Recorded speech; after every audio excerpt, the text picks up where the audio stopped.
सभी दर्शकों को नमस्कार और जोहार। आप देख रहे हैं PSA लाइव न्यूज़ और मैं हूं आपके साथ संपादक अशोक कुमार झा। आज हम झारखंड की राजधानी रांची से एक बहुत ही बड़ी खबर सामने आ रही है, जहां रांची में जुटेंगे दुनिया भर के वैज्ञानिक। VIT मेसरा में बनेगा हरित ऊर्जा और डिजिटल तकनीकी का वैश्विक केंद्र। यह रांची वासियों के लिए एक बहुत ही बड़ी खबर है। आज की शुरुआत एक ऐसी खबर से है जो झारखंड को वैश्विक तकनीकी के मानचित्र पर में नई पहचान दिलाने जा रही है। रांची स्थित बिरला इंस्टीट्यूट ऑफ टेक्नोलॉजी यानी VIT मेसरा में अब हरित ऊर्जा और डिजिटल तकनीक के क्षेत्र में अंतर्राष्ट्रीय चर्चा का केंद्र बनने जा रहा है, जहां 18 मई से 22 मई 2026 तक यहां 5 दिवसीय भव्य अंतर्राष्ट्रीय संकाय विकास कार्यक्रम आयोजित किया जा रहा है। आइए अब हमारे साथ में VIT मेसरा के कुछ अधिकारी बैठे हुए हैं और जानते हैं उनसे इस कार्यक्रम के बारे में विस्तार से। आखिर 18 मई से लेकर के 22 मई तक जो ये 5 दिवसीय कार्यक्रम है, इससे झारखंड को क्या क्या लाभ मिलने वाला है। एंड इलेक्ट्रॉनिक्स इंजीनियरिंग की तरफ से यहाँ पर प्रस्तुत हमारे बीच में है विभागाध्यक्ष इलेक्ट्रिकल EEE के विभागाध्यक्ष मिश्रा सर है, प्रोफेसर डॉक्टर मिश्रा सर, और साथ में गौरी शंकर गुप्ता सर हैं जो इस FDP मतलब फैकल्टी डेवलपमेंट प्रोग्राम के कन्वेनर कोऑर्डिनेटर हैं। बेसिकली फैकल्टी डेवलपमेंट प्रोग्राम क्या होता है कि हम सब आइडिया एक्सचेंज करते हैं, कुछ कोच आते हैं, क्योंकि अगर हम अपने आप को अपडेट नहीं करेंगे तो हम बच्चों को अपडेटेड सिलेबस से परिचित नहीं करा पाएंगे। क्या होता है, सच्चाई यही है कि बीइंग ए टीचर हमारे पास कुछ रेफरेंसेस बुक्स होते हैं, हम लोग लैब के अंदर इंस्टीट्यूट के अंदर बंधे होते हैं, लेकिन फील्ड हर दिन बदल रहा है और फील्ड में हर बार नए चैलेंजेस आते हैं। उसके हिसाब से नए विचार, नए अनुसंधान, नया प्रोडक्ट, हर तरह का चीज़ बदल रहा है। हर दिन we have a new thing. हम पहले कंप्यूटर पूरे रूम से अब हम लोग छोटे से मोबाइल में कंप्यूटर चिप्स लगा पा रहे हैं। तो ये जो चेंजेस है ना, तो इसके लिए टीचर्स को ट्रेन होना बहुत ज़रूरी होता है, तभी नई पीढ़ी को पढ़ा सकते हैं। तो इस प्रक्रिया को हम लोग जो ट्रेनिंग प्रोसेस है, इसको UGC, AICT और बहुत सारी एजेंसीज हैं जो प्रमोट करती हैं, जिसको फैकल्टी डेवलपमेंट प्रोग्राम बोलते हैं। और अलग अलग पोर्टल है, गवर्नमेंट एजेंसी है जो बोलती है कि FDP करिए। इसी कारण से FDP कंपलसरी पार्ट है किसी भी टीचर के प्रमोशन के लिए। अगर आप FDP नहीं कर रहे हैं तो आपको इंक्रीमेंट या प्रमोशन के बारे में थोड़ा सोचना पड़ेगा कि आपने अपने प्रोग्रेस के बारे क्यों नहीं सोचा। तो यही FDP के क्रम में we have FDP on 5-day faculty development programme on green energy and digital technology. अब ग्रीन एनर्जी क्या है, हम सबको पता है कि we are struggling for real energy, जहाँ पे कंजम्पशंस, वेस्टेज, बहुत सारा चीज़ नहीं हो। और डिटेल में बताएंगे, चूँकि गौरी सर इसके एक्सपर्ट है तो हम ज़्यादा समय नहीं लेंगे। और डिजिटल टेक्नोलॉजीज़ क्या है कि आप सबको पता है कि नहीं, आई डोंट नो, बट मुझे पता है, आपको पता होगा, हम एक WhatsApp पर मैसेज करते हैं, ईमेल करते हैं, तो वी हैव इन्वायरमेंटल लॉसेस। हम लोग पेड़, पानी, बहुत सारी चीज़ कॉम्प्रोमाइज़ करते हैं। तो जो जितना भी प्रिंट करते हैं तो पेपर आता है, लेकिन कुछ चीज़ें मजबूरी हैं। तो इसके पीछे बैलेंस कैसे बने, बहुत सारा कैलकुलेशन है, सोच है, जो इस FDP में मतलब कंसिडर किया जाएगा। और अच्छी बात यह है कि मोदी जी ने बोला है कि हमें ऑनलाइन होना है, तो मैक्सिमम पार्टिसिपेशन ऑनलाइन है और कुछ पार्टिसिपेशन ऑफलाइन है। इसको हाइब्रिड बोलते हैं, इट्स एन हाइब्रिड मोड। और हाइब्रिड मोड में हम लोग अभी आपको पता ही चलेगा, एरिजोना से हम लोगों ने अभी हमारा MOU हुआ है, और पहले भी हम लोग डिफरेंट वेस्टर्न यूनिवर्सिटीज़ से हमारा कोलेब्रेशन रहा है। इस FDP में भी आप देखिए ज़ूरिक, सिंगापुर, कैलिफोर्निया और इंडिया के तमाम जगहों से लोगों ने पार्टिसिपेट किया। तो ज़्यादा हम नहीं बोलते, इंट्रोड्यूस करते हैं गौरी शंकर सर को, जो इस FDP के बारे में आपको थोड़ा सा ब्रीफ करेंगे। और मैं एज ए मीडिया कोऑर्डिनेटर आप सबसे रिक्वेस्ट करता हूँ कि एक ब्रिज बनाना है, तो प्लीज़ थोड़ा हमें अच्छे से प्रेजेंट कर पाएँ कि लोग इंस्पायर हों। और चूँकि मंडे से है और आई डोंट नो कि रजिस्ट्रेशन ओपन है कि नहीं है, तो जो भी है गौरी शंकर सर बताएंगे। तो I am handing over to Gauri Shankar sir. Doctor Gauri Shankar Gupta, assistant professor EEE, is coordinator of this FDP। Sir good evening to media persons. हम लोग जो एक FDP करा रहे हैं, जो 18 मई से लेकर के 22 मई तक चलेगा, है ना। ये जो फैकल्टी डेवलपमेंट प्रोग्राम है, ये हरित सस्टेनेबल हरित ऊर्जा सिस्टम के लिए उभरती नियंत्रण एवं डिजिटल प्रौद्योगिकी के विषय पर प्रस्तुत किया गया है। ठीक है ना। आपको पता ही है कि आजकल जो है ऊर्जा का कितना संकट आ गया है। मोदी ने भी कहा है कि देखिए पेट्रोल नहीं बच रहा है, ये सब नहीं बच रहा है, तो हम लोग की निर्भरता जो है पेट्रोल पे बहुत ज़्यादा है। तो अब हम लोग क्या कर रहे हैं कि अब जो ऊर्जा जो है उसको हम लोग शिफ्ट कर रहे हैं। हम लोग रिन्यूएबल एनर्जी जैसे कि सोलर एनर्जी और तमाम प्रकार हाइड्रोजन एनर्जी के बारे में हम लोग देखा होगा कि अभी एक ट्रेन मोदी जी बनवाने वाले हैं जिसमें हम लोग हाइड्रोजन ट्रेन मतलब हाइड्रोजन फ्यूल से वो ट्रेन चलेगी। तो हम लोग निर्भरता अपना कम कर रहे हैं जो नेचुरल सोर्सेज है, मतलब हम लोग रिन्यूएबल एनर्जी की तरफ हम लोग ज़्यादा बढ़ रहे हैं। तो रिन्यूएबल एनर्जी के लिए जो हम लोग का जो एम है वो 2030 तक 500 मेगावाट तक हम लोग को जो है अचीव करना है। ठीक है ना। और 2070 तक हमको इसको नेट जीरो उत्सर्जन करना है, मतलब एकदम टोटल ग्रीन एनर्जी के ऊपर हमें आना है। तो इसलिए हम लोगों ने इस एफडीपी के अंदर जो है वो हम लोगों ने एक 4 पिलर रखे हैं जिसके अंतर्गत विषयों पे हम लोग जो है वो शोध करेंगे, जैसे कि विद्युत वाहन प्रणाली, स्मार्ट ग्रिड प्रौद्योगिकी, ऊर्जा प्रबंधन में आर्टिफिशियल इंटेलिजेंस तथा रिन्यूएबल ऊर्जा स्रोत। ठीक है ना। और ये जो एफडीपी है, इस एफडीपी को स्पॉन्सर्ड जो किया गया है वो गेल अथॉरिटी ऑफ इंडिया ने किया है, जरेडा ने किया है जो कि रांची का जो डेवलपमेंट एजेंसी है, रिन्यूएबल एनर्जी ने किया है। उसके बाद एक कॉब्स इन्फो सिस्टम जो डिजिटल सिमुलेशन के बारे में टेक्नोलॉजी के बारे में जानते हैं, कॉब्स इन्फो सिस्टम टाइफून हिल ने किया है, ओपेल आरटी ने किया है और क्रिएटिव रोबोटिक्स ने इस प्रोग्राम को स्पॉन्सर्ड किया है। ठीक है ना। तो इससे ये पता चलता है कि जो हम लोग को स्पॉन्सर्स मिले इसका मतलब ये है कि हम लोग का जो इंस्टीट्यूशन है वो जो है वो इंडस्ट्री के साथ भी कोलैबोरेशन किया हुआ है। जैसे हमको जो है उनकी तकनीक के बारे में पता चलता है और अब उस तकनीक के बारे में हम लोग उस पर शोध करते हैं। और अगर हम इस तरह का जो है फैकल्टी डेवलपमेंट प्रोग्राम नहीं करेंगे तो उन शोधों के बारे में हमको पता नहीं चलेगा। और जो प्रतिभागी जो हमारे जो आ रहे हैं इसमें 120 से ज़्यादा प्रतिभागी जो है वो भाग ले रहे हैं। और आपको जानकर बहुत अच्छा लगेगा कि 120 प्रतिभागी में 10% जो प्रतिभागी हैं वो आपके जो है वो ज्यूरिख, सिंगापुर और कैलिफोर्निया से जो है वो शामिल हो रहे हैं।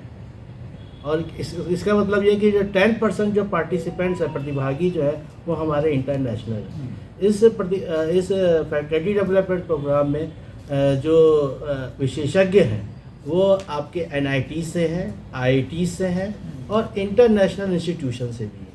इंटरनेशनल इंस्टीट्यूशंस में जो है वो हाँ साउदर्न यूनिवर्सिटी से आपके डॉक्टर ललितेश कुमार हैं, इटली से प्रोफेसर डॉक्टर जियाम्बित्सा ग्रूसो है जिन्होंने इलेक्ट्रिक व्हीकल चार्जिंग पे जो है काम किया है, उसके बारे में वो आपको शोध के बारे में बताएंगे। और बाकी विषयों पे भी जैसे कि आर्टिफिशियल इंटेलिजेंस को किस तरीके से पावर एनर्जी में कॉर्पोरेट किया जाए इसके बारे में भी वो हम लोग इस पर चर्चा करेंगे। इस चर्चा करने के दौरान हम जो प्रतिभागी हैं वो इन सब प्रणालियों के बारे में सीखेंगे, ताकि क्योंकि देखिए इंफ्रास्ट्रक्चर डेवलपमेंट करने से ही जो है ऐसा नहीं कि हमको केवल इंफ्रास्ट्रक्चर हमने बना दिया तो हमारे पास ऊर्जा बहुत ज़्यादा आ जाएगी। हमको इंफ्रास्ट्रक्चर के साथ साथ हमको टेक्निक्स के बारे में भी जानना होगा। तभी आपने देखा होगा कि इजराइल जो है टेक्निक के बारे में कितना स्ट्रॉन्ग है ना। तो अगर हमको टेक्निक के बारे में ज़्यादा अच्छा पता होगा तो हम उसके बारे में अच्छा जो है अपने विचार रख सकते हैं। देखते हैं हम अगर मलेशिया गए तो पेट्रोनास के है ट्विन टावर है, उसको बोलते हैं completely works on green sustainable energy. हमारे यहाँ इंडिया में एक चीज़ तो है जो मुझे अब आज तक समझ नहीं आया क्योंकि आर्किटेक्चर में इतने दिन रहा मैंने। यूरोप में ग्लास बनता था, ग्लास फैसाड, क्योंकि वहाँ मैक्सिमम सन इनपुट चाहिए, उनका ठंडा बहुत होता है तो उनको सारा सन अंदर लेना था, तो वो लोग ग्लास फैसाड बनाते थे कि सूरज अंदर आ जाए। लेकिन आप देखिए इंडिया में भी ये ग्लास फैसाड बिल्डिंग बन रही है आर्किटेक्चरल ब्यूटिफिकेशन के लिए, लेकिन उससे दिक्कत क्या हो रहा है कि ग्रीन हाउस इफेक्ट ज़्यादा क्रिएट कर रहे हैं हम लोग। लाइट मैक्सिमम एक्सपोज होता है शीशा, उससे सारा सूरज का रोशनी ऑलरेडी गर्म है वहाँ और गर्म हो जाता है, तो उसको मेंटेन करने के लिए हम लोग AC लगाते हैं। अब AC जितना लगाते हैं उतना एनर्जी खर्चा होता है, तो ले दे के मतलब कुछ दिखावा में, कुछ सजावट में, कुछ ऐसे भी जो जितना ज़रूरी नहीं है लग्जरी में और थोड़ा सा शोबाजी में हम लोग एनर्जी ज़्यादा कंज्यूम कर रहे हैं। तो जो कंजम्पशन ऑफ एनर्जी बढ़ा तो उसको हम लोग मिनिमाइज़ कैसे करेंगे। तो आप देखिए हम लोग ग्रीन एनर्जी के बारे, सोलर एनर्जी के बारे, और सर ने बताया कि हाइड्रोजन, हीलियम, ऐसी बहुत सारी टेक्नोलॉजी पे हम लोग बात करने वाले हैं इस FDP में कि क्या इसके अलावा भी कुछ सोर्सेज है जो हमारे मैक्सिमम मतलब चीज़ें जो अनटच्ड हैं, तो हो सकता है कोई फैकल्टी डेवलपमेंट में ऐसा टॉपिक आए, कोई टीचर आए, तो हम लोग उस पर कार्य कर सकते हैं, मतलब एक डायमेंशन खोल सकते हैं। हमारे बीच HOD भी है। एक चीज़ और हम बोलना चाहते हैं, जैसे कि झारखंड, अब हम थोड़ा सा अपने स्टेट की तरफ आते हैं। जैसे कि झारखंड है, तो झारखंड में आपने देखा होगा कि जो सोलर जो रेज़ है वो बहुत ज़्यादा आती है। तो हम लोग सोलर एनर्जी के ऊपर भी हम लोग काम कर रहे हैं, ठीक है ना। तो सोलर एनर्जी भी एक रिन्यूएबल एनर्जी का पार्ट है। तो हम लोग की जो है जो ट्रेडिशनल जो हम लोग की जो एनर्जी है उससे हट करके हम लोग रिन्यूएबल एनर्जी के ऊपर जा रहे हैं। और झारखंड के अंदर देखिए बहुत सारे खनिज भी आपको मिलते हैं, इसलिए तो अब खनिज किससे हम लोग भी जो है उसको ऊर्जा में उसको हम क्या कर सकते हैं, कन्वर्ट कर सकते हैं। तो ये सारी चीज़ें जो है झारखंड के अंदर हो रही हैं। तो अगर हम लोग इसके बारे में सोच रहे हैं तो इसका मतलब ये है कि बिरला इंस्टीट्यूशन झारखंड के बारे में भी सोच रहा है, ताकि हम लोग रिन्यूएबल एनर्जी के ऊपर ज़्यादा फोकस करें और हम लोग की निर्भरता जो है वो जो ट्रेडिशनल एनर्जी के ऊपर है उससे हम लोग की छुटकारा हम लोग शिफ्ट कर जाए।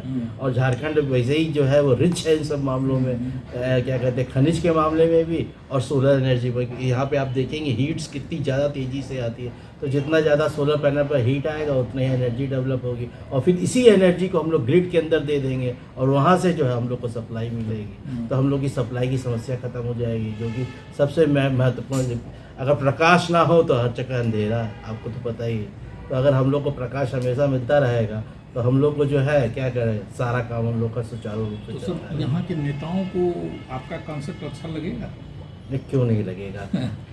इसलिए लगेगा क्योंकि हम सब टू दी पॉइंट ही बात करेंगे। देखिए, शिक्षक और और उन विशेषज्ञ गधों को समझाना इतना आसान नहीं है, खुले मंच पर हम बोलते अच्छा, हैं। लेकिन एक चीज़ हम आपको बताएंगे, आप जैसे ये आप कह रहे हैं, लेकिन जरेडा जो है ना, जरेडा जो रिन्यूएबल एनर्जी डेवलपमेंट एजेंसी है, उसने देखिए 9 मेगावाट का जो है सोलर प्लांट लगा रहा है। करेगा।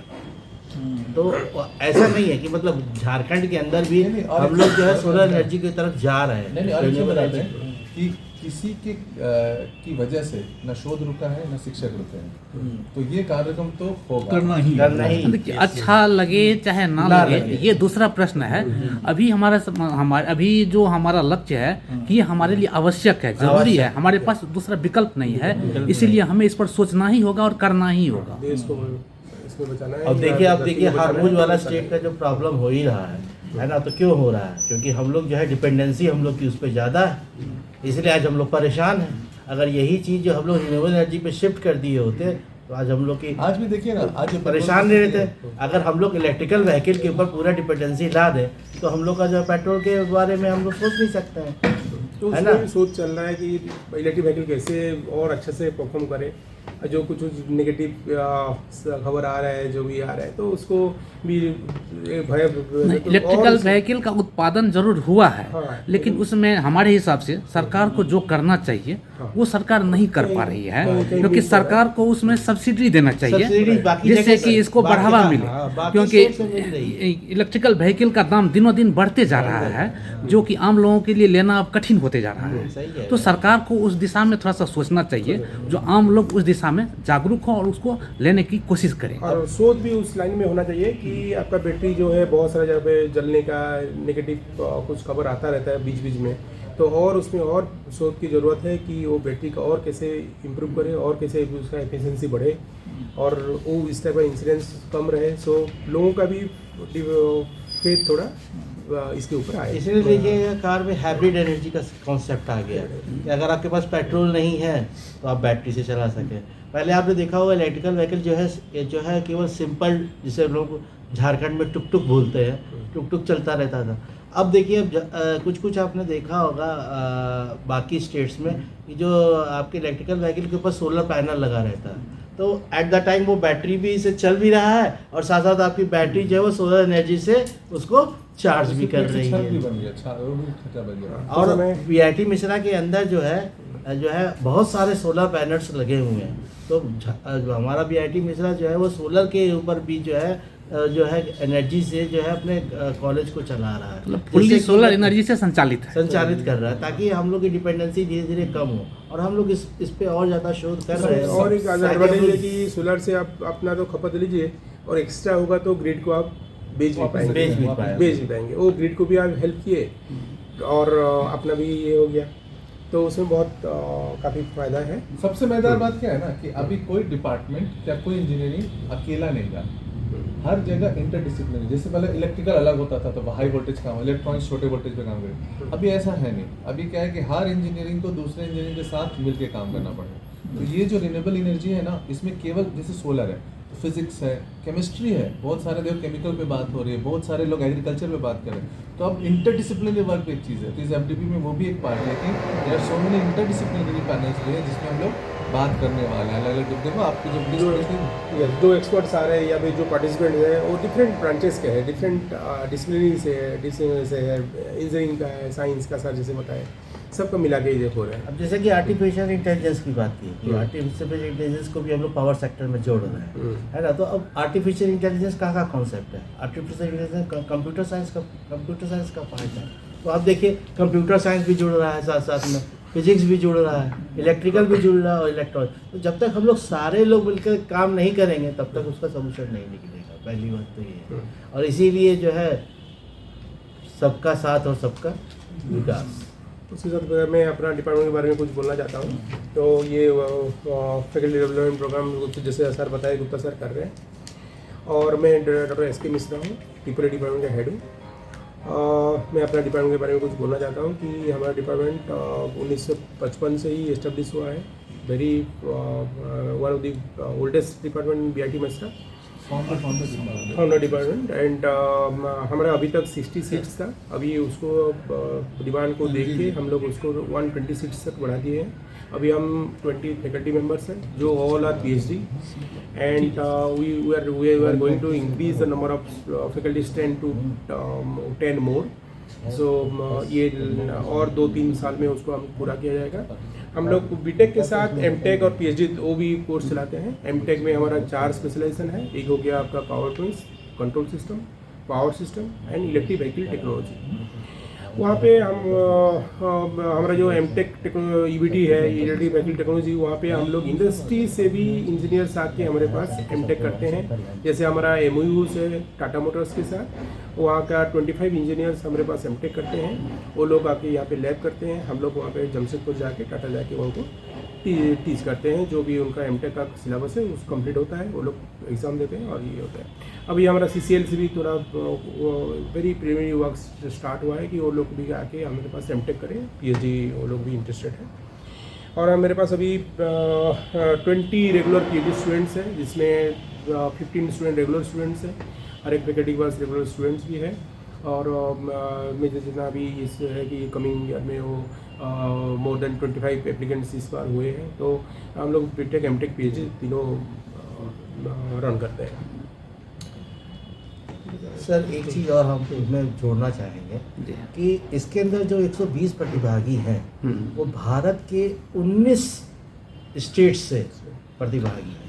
तो आप ये समझ लीजिए कि इसके अंदर जो है वो जम्मू कश्मीर से लेकर के और तमिलनाडु तक के सारे स्टेट और इधर गुजरात से लेकर के वेस्ट बंगाल से के सारे स्टेट को ये कवर कर रहा है। तो आप समझ सकते हैं कि मतलब लोगों में कितनी जो है इच्छा है कि जो इस तकनीक के बारे में जान सके, और इसको जब वो पढ़ेंगे तो वो अपने जगह उसको अप्लाई करेंगे और हम लोग फिर नए शोध और नए विकास कर सकते हैं। और अब जो हम लोग का जो है 2050 तक जो हम लोग का सलूशन है कि जीरो एमिशन वाला, उसको हम आसान है 2070 तक उसको हम अचीव कर सकते हैं। हम लोग पूरे देश से एक साथ इतने सारे इंजीनियरों का समागम होगा। हाँ, फिर यस। अलग अलग जगहों से समस्याएं उठेगी, समस्याएं नया एक साथ विचार एकत्रित आएगा। होगी और फिर उन सारे का सॉल्यूशन एक साथ मिल करके निकाला जाए। जी जी। और एक अच्छा बात बोलना चाहता है सर, इस तरह से फैकल्टी डेवलपमेंट प्रोग्राम करके वहाँ पे जो शोध निकलता है, जो भी आप अभी जो बताए उसको निकलता है, उसको लेके हम लोग बीटेक कोर्स में जो सिलेबस में कुछ इंकॉर्पोरेट करते हैं, चेंजेस करते हैं। बिकॉज हमारे जो स्टूडेंट्स हैं उनको भी हम लोग अपडेटेड सिलेबस पढ़ाना होता है, सो दैट उन लोग जाके मार्केट में कुछ जॉब ले पाएँ। BIT में जैसे मैं एक खुशी न्यूज़ देना चाहता हूँ कि मेरा इस बार 2025 में जो पास आउट हुआ उसमें 100% स्टूडेंट्स का मेरा ट्रिपल डिपार्टमेंट का प्लेसमेंट हुआ है। और उसमें हाईएस्ट पैकेज 3 स्टूडेंट्स का है जो 50 lakh each.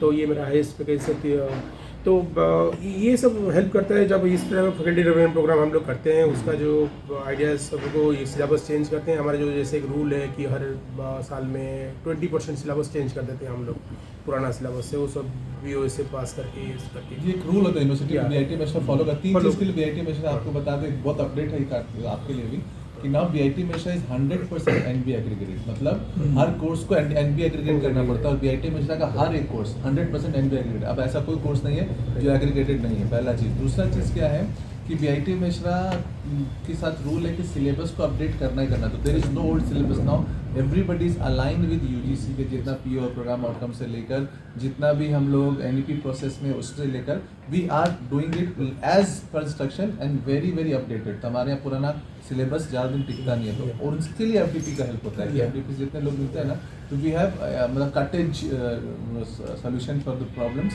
What we are facing. So और जैसे यहाँ पे बहुत सारा इन्वर्टेड टॉक देंगे इंडस्ट्री से, वो इंडस्ट्री से हम ट्राई करते हैं MOU कैसे करेंगे। एक बार MOU होता है तो फिर स्टूडेंट्स को हम लोग इंटर्नशिप के लिए भेजते हैं, वो लोग का फैकल्टी हमारे पास PhD करते हैं, इंटरचेंज होता है, एकेडमिक इंडस्ट्री इंटरेक्शन होता है और नॉलेज का एक्सचेंज होता है। तो हम लोग का ऑलरेडी लास्ट 5 ईयर्स में हम लोग ERLDC, Tata Motors, then CCL और हमारा different professional institution also, Windsor university from Canada and many more professional university हम लोग MOUs किए हैं लास्ट 5 ईयर्स में। और उसको फिर हम लोग फिर प्रोजेक्ट में डालते हैं। गवर्नमेंट का प्रोजेक्ट है, प्राइवेट इंस्टीट्यूशन का प्रोजेक्ट है। तो हम लोग आपको जान के खुशी होगा कि हम लोग लास्ट 5 ईयर्स में 4.1 करोड़ रुपीज़ प्रोजेक्ट से जनरेट किए हैं। ERLDC हमको दिया है 30 लाख। ANRF गवर्नमेंट का स्कीम है, उसमें हम लोग को 2 प्रोजेक्ट हमको मिला है पावर सिस्टम में, ब्लॉकचेन टेक्नोलॉजी के ऊपर और इलेक्ट्रिक व्हीकल टेक्नोलॉजी के ऊपर 25 लाख का मिला है। उसको LNT हमको 95 लाख दिया है CSR ग्रांट से। तो 4.1 लाख करोड़ रुपीज़ हम लोग जनरेट किए हैं लास्ट 4 ईयर्स में। सो उसमें लाइव प्रोजेक्ट में हम लोग बीटेक स्टूडेंट को इन्वॉल्व करने ट्राई करते हैं, MTech स्टूडेंट को इन्वॉल्व करने ट्राई करते हैं, सो दैट उनका जब पास आउट हो जाएंगे वो लोग जाके मार्केट में कोई इंडस्ट्री में वो लोग एब्जर्व हो पाए। वहाँ पे वो लोग को ना लगे कि हमको लिए एकेडमिक से आगे कुछ थ्योरी पढ़ के आगे, नहीं, वो रियल टाइम इम्प्लीमेंटेशन करके रियल टाइम प्रोजेक्ट में वो लोग एसोसिएटेड रहता है, तो वहाँ पे जाके जॉब इमीडिएटली मिल जाता है। वो भी थ्योरी के साथ साथ प्रैक्टिकल का भी उनको अच्छा नॉलेज हो जाता है। वही कारण है कि हमारा 100% इस बार प्लेसमेंट हुआ है टिकोली डिपार्टमेंट का, इलेक्ट्रिकल एंड इलेक्ट्रॉनिक्स डिपार्टमेंट का। यही हमारा मानना है। सर इसके अंदर जो है FDP के अंदर 2 इंडस्ट्री एक्सपर्ट्स भी आ रहे हैं, है ना। एक इंडस्ट्री का एक्सपर्ट आ रहा है माइक्रोसॉफ्ट से, है ना, और दूसरा माइक्रोसॉफ्ट से प्रत्युष जी आ रहे हैं, और जो लिखा हुआ है इसमें लिखा हुआ और दूसरे जो है वो कॉब्ज इन्फो सिस्टम जो है उससे जो है ईरा वाजपेयी आ रही है। और इसके जो इस FDP के जो चीफ गेस्ट है इनॉग्रल फंक्शन के, वो संदीप करजी हैं, जो कि ED RDCI के जो है वो एग्जीक्यूटिव डायरेक्टर है। और वैलिडेटरी सेशन के लिए जो है वो सुशांत जी आ रहे हैं, जो RMC कमिश्नर है IAS, वो वैलिडेटरी सेशन में आएंगे, वो एज ए चीफ गेस्ट आए। हम लोग एक प्रोडक्ट भी लॉन्च करने जा रहे हैं, किसान साथी ऐप। किसान साथी ऐप। बोल दीजिए। तो किसान साथी ऐप एक्चुअली इसके बारे में भी इसलिए ज़्यादा नहीं बोलना चाहते हैं क्योंकि ये प्रोडक्ट जो लॉन्च होगा वो VC के द्वारा होगा, ठीक है ना। तो जब VC की अवेलेबिलिटी होगी तो हम आपको फिर से कॉल करेंगे, तो फिर हम उसको लॉन्च खाली करेंगे। ये बोलने में मुझे खुशी लग रहा है कि मेरा ही स्टूडेंट 4th ईयर का स्टूडेंट इस बार लास्ट पास आउट स्टूडेंट उसी ने develop एज स्टार्टअप ग्रांट। सो हमारा स्टूडेंट हमारा स्टार्टअप किया है जो अराउंड मोर देन 1 करोड़ तक उसका रीच आउट हो गया है रुपीज़ ये। तो उसी के बारे में वो सर बोल रहे हैं, ओपनिंग करेंगे उसको। सर और आखिरी पंच लाइन ये है कि इस प्रकार के कार्यक्रम विकसित हो रहे औद्योगिकी, प्रौद्योगिकी और अभियांत्रिकी शिक्षा के बीच की खाई को हम लोग क्या कर रहे हैं, पाट रहे हैं, दोनों को मिक्स कर रहे हैं ताकि हम लोग कम करके एक नया सलूशन हम लोग बना सकें। क्योंकि हम लोग ने देखा कि इंडस्ट्री कुछ काम कर रही है, एजुकेशन कुछ और कर रहा है, तो हम लोग चाहते हैं कि इंडस्ट्री और एजुकेशन दोनों मिलकर जो मार्केट रेडी है प्रोडक्ट बनाना, मार्केट रेडी प्रोडक्ट। सर आपके झारखंड की पहचान BIT मिश्रा और BIT सिंदरी था, जब झारखंड बना भी नहीं था, यही दो पहचान था सर। यहाँ था कुछ ही, झूठ मूठ का हम लोग बोलते हैं कि कोयला है। PSA लाइव न्यूज से मैं हूं आपके साथ संपादक अशोक कुमार झा। हम फिर मिलेंगे आपसे बेहतरीन और ताज़ा खबरों के साथ। नमस्कार।